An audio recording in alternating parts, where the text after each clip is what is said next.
आजच्या दोन मोठ्या बातम्या पाहूयात। यातली पहिली बातमी आहे मुख्यमंत्री एकनाथ शिंदे यांनी किरण सामंत यांना तातडीने मुंबईला बोलावलेलं आहे। उद्या शिंदे आणि किरण सामंत यांची भेट होणार आहे। तर दुसरी बातमी आहे उद्धव ठाकरेंची। वर्षा गायकवाड उद्या उद्धव ठाकरे यांना भेटणार आहेत।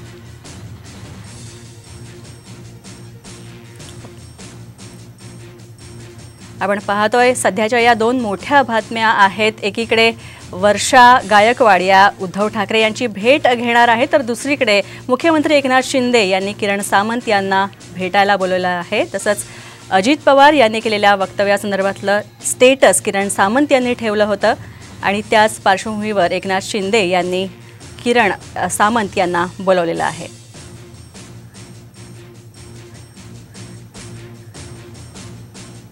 पण पाहतो आत्ताच्या या दोन मोठ्या बातम्या। एकीकडे मुख्यमंत्री एकनाथ शिंदे यांनी किरण सामंत यांना भेटायला बोलवलेलं आहे। अजित पवार यांच्या संदर्भात त्यांनी जे स्टेटस ठेवलेलं होतं त्या संदर्भात ही भेट आहे।